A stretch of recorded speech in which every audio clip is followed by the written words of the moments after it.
Hello everyone, आप सभी का स्वागत है आपके अपने YouTube channel education Manish IT classes पर। दोस्तों, आज हम बात करेंगे BSTC CET 2026 most important question के बारे में जो बार बार पूछे जाते हैं। दोस्तों, ये क्वेश्चन ऐसे क्वेश्चनों पर आज चर्चा करेंगे। बीएसटीसी 2026 मॉडल पेपर जो पिछली परीक्षाओं में बार बार जो प्रश्न पूछे गए उन प्रश्नों पर चर्चा करेंगे। आज का हमारा मॉडल पेपर नंबर 1 होने वाला है। दोस्तों, ये क्लास अगर आपने पूरा क्वेश्चन तक देख ली दोस्तों, अब की बार आपकी बीएसटीसी पार समझो। बिना किसी देरी के साथ क्लास को शुरू करते हैं, तो आ जाइए दोस्तों और अपने सभी दोस्तों को शेयर कर दीजिए। चैनल पर नहीं हो तो चैनल को सब्सक्राइब जरूर कर लीजिए।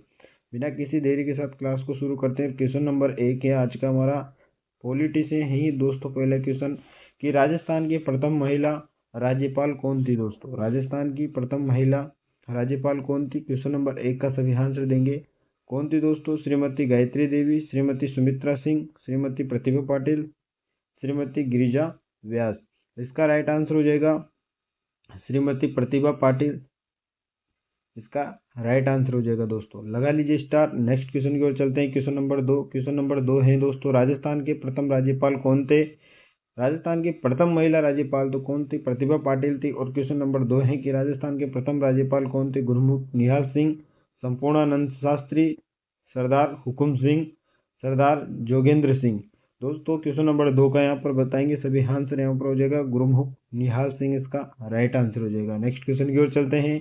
क्वेश्चन नंबर 3 का सभी आंसर देंगे। क्वेश्चन नंबर 3 है दोस्तों, स्पीकर प्रोटेम को शपथ कौन दिलाता है? जो आपको हमारे थंबनेल में देखने को मिला होगा, ये वही क्वेश्चन है दोस्तों। स्पीकर प्रोटेम को शपथ कौन दिलाता है? मुख्यमंत्री, राज्य विधानसभा का वरिष्ठ सदस्य, राज्यपाल या उच्च न्यायालय का मुख्य न्यायाधीश?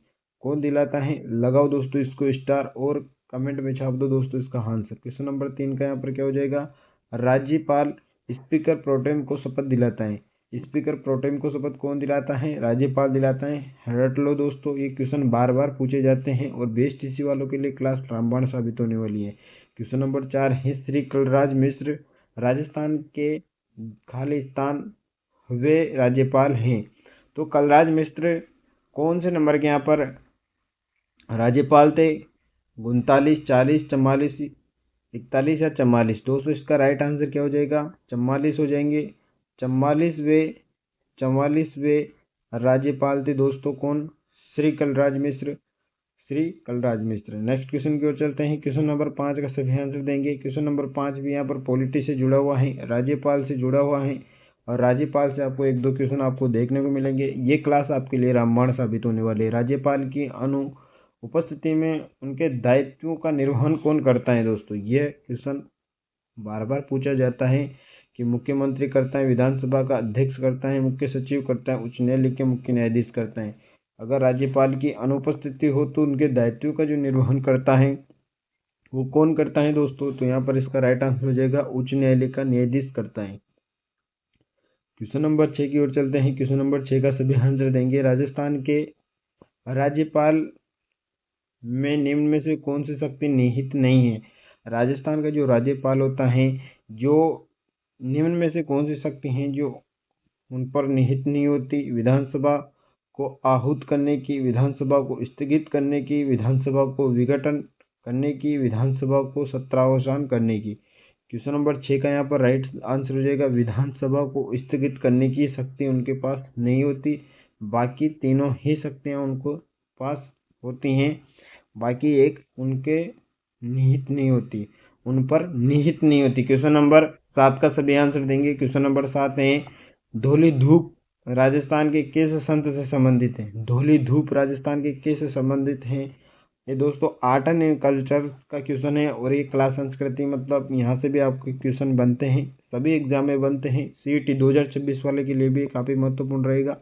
धौली धूप राजस्थान के किस संत से संबंधित हैं? संत चरणदास, संत पीपा, संत रामचरण दास या संत लालदास? तो धौली धूप यहाँ पर हो जाएगा संत लालदास, इसका राइट आंसर हो जाएगा। नेक्स्ट क्वेश्चन की ओर चलते हैं। क्वेश्चन नंबर 8, चोपड़ा नामक ग्रंथ की रचना किसने की? दोस्तों, चोपड़ा नामक ग्रंथ की रचना किसने की? माऊ जी ने की, दरियाऊ जी ने की, रामचरण जी ने की या रामदास जी ने की? चोपड़ा नामक ग्रंथ की रचना किसने की? माऊ जी ने की दोस्तों। संत माऊ जी। संत माऊ जी, संत माऊ जी ने चोपड़ा नामक ग्रंथ की रचना की? रट लीजिए दोस्तों। नेक्स्ट क्वेश्चन की ओर चलते हैं। क्वेश्चन नंबर 9 का सभी आंसर देंगे। संत दादूफंत में सत्संग स्थल कहलाता था, क्या कहलाता था? मुक्तिधाम कहलाता था। अलग दरीबा, चोपड़ा, रामद्वार, क्या कहलाता था दोस्तों? अलग दरीबा कहलाता था। दादूपंत में जो सत्संग किया करते थे वो, तो उस स्थान को क्या करते थे? अलग दरीबा कहते थे दोस्तों। रट लो दोस्तों, क्वेश्चन पूछे जाते हैं और एक प्रकार से जनरल हो गए ये क्वेश्चन, ऐसे बार बार घुमा फिरा कर पूछ लेते हैं। वाद विवाद शैली में लिखे गए ग्रंथ चोपड़ा संबंधित हैं।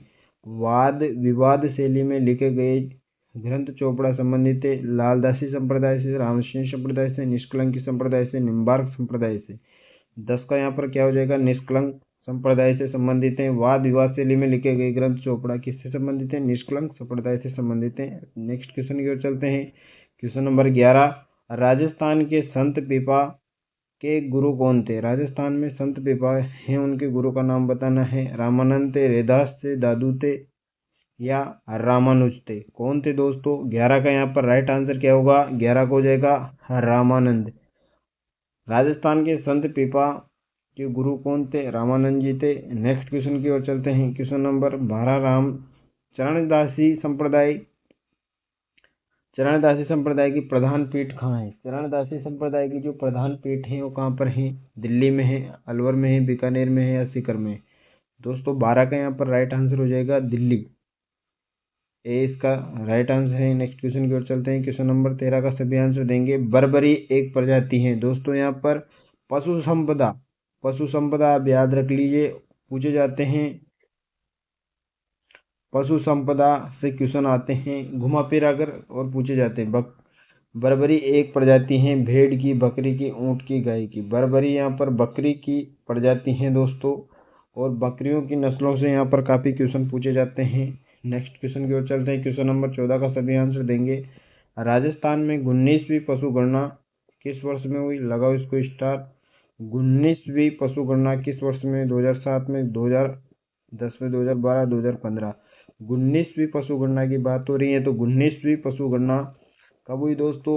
19वीं पशु गणना सभी बताएंगे इसका आंसर।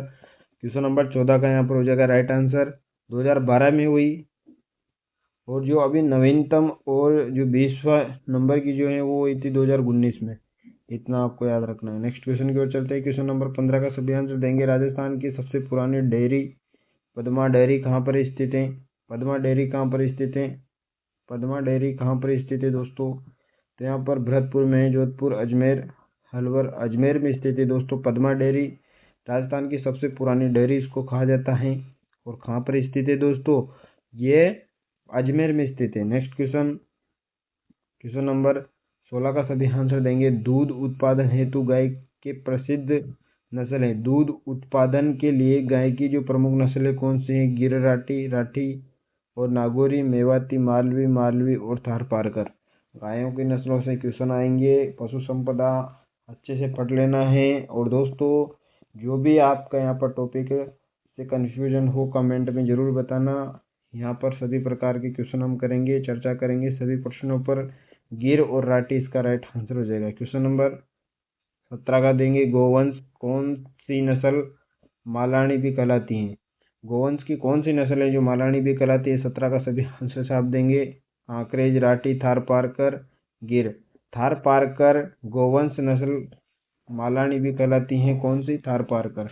क्वेश्चन नंबर 18 का सभी आंसर देंगे। राजस्थान में केंद्रीय भेड़ प्रजनन केंद्र स्थित है। राजस्थान में केंद्रीय भेड़ प्रजनन केंद्र कहाँ पर स्थित है? पोखरण में, कोडमदेसर में, अविकानगर में, मंडोर में दोस्तों। 18 का यहाँ पर राइट आंसर हो जाएगा अविकानगर, टोंक।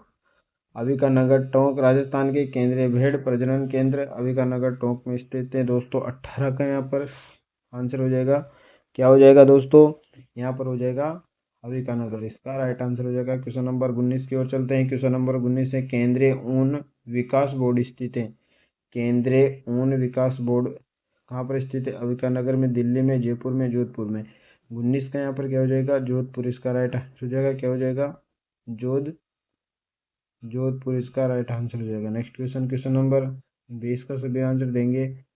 विश्व की सबसे लोकप्रिय ऊनी भेड़ की नस्ल है। विश्व में सबसे लोकप्रिय ऊनी भेड़ की नस्ल क्या है? मेरिनो है, लिंकन है, कोरिडेल है, रेम्बोलियड है। 20 का यहाँ पर क्या हो जाएगा? तो 20 का यहाँ पर हो जाएगा मेरिनो।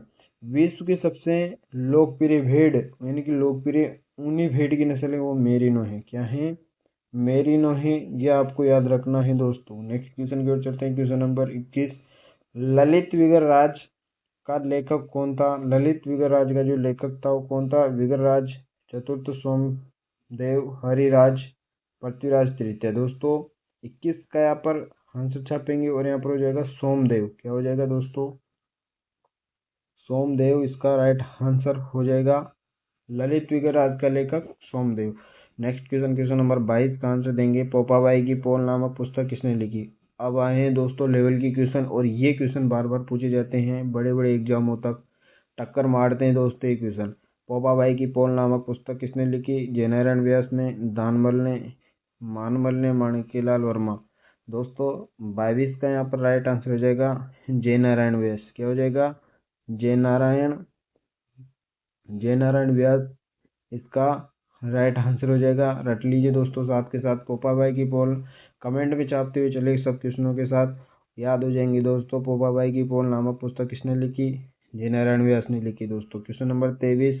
प्रबंध कोश नामक पुस्तक का लेखक कौन है? प्रबंध नामक क्वेश्चन जैसे ही आता है तो उसका आंसर कमेंट में छाप दो, तुरंत याद हो जाएगा दोस्तों। और चेक करो आपने क्यों आंसर दिया वो सही है या गलत। पर प्रबंध कोश नामक पुस्तक का लेखक कौन था? कन्नड़ देवता राजशेखरता, नैन्सी है या हेमराज है? दोस्तों इसका राइट आंसर क्या होगा? इसका होगा दोस्तों सही जवाब राजशेखर, इसका राइट आंसर हो जाएगा दोस्तों। ये इतना आपको याद रखना है। क्वेश्चन नंबर 24 की ओर चलते हैं। क्वेश्चन नंबर 24 है, बजेड़ा किसे कहते हैं? जो बजेड़ा है दोस्तों ये क्या है? बजेड़ा किसे कहते हैं? धान की फसल है, एक विशिष्ट प्रकार का गोटा है, पान का खेत है, या विवाह की एक रस्म है? बजेड़ा क्या है दोस्तों? लो दोस्तों छाप दो इसको आंसर में। बजेड़ा क्या है? पान के खेत को क्या कहते हैं? बजेड़ा कहते हैं। पान के खेत को क्या कहते हैं? बजेड़ा कहते हैं। 25 की ओर चलते हैं। क्वेश्चन नंबर 25 है, राजस्थान इतिहास का जनक किसे कहा जाता है? राजस्थान इतिहास का जनक किसे कहते हैं? जी.एन. शर्मा को कहते हैं, श्यामलाल दास को कहते हैं, जी.एच. ओझा को कहते हैं, कर्नल टोड को कहते हैं। तो कर्नल जेम्स टोड को क्या कहा जाता है? कर्नल कर्नल जेम्स टोड को ही क्या कहा जाता है? राजस्थान इतिहास का जनक कहा जाता है। राजस्थान इतिहास का जनक किसे कहते हैं? कर्नल जेम्स टोड को कहते हैं। क्वेश्चन नंबर 26 की ओर चलते हैं। मानमोरी शिलालेख राजस्थान के किस जिले या क्षेत्र में स्थित है? किस क्षेत्र में स्थित है दोस्तों? लगाओ इसको स्टार।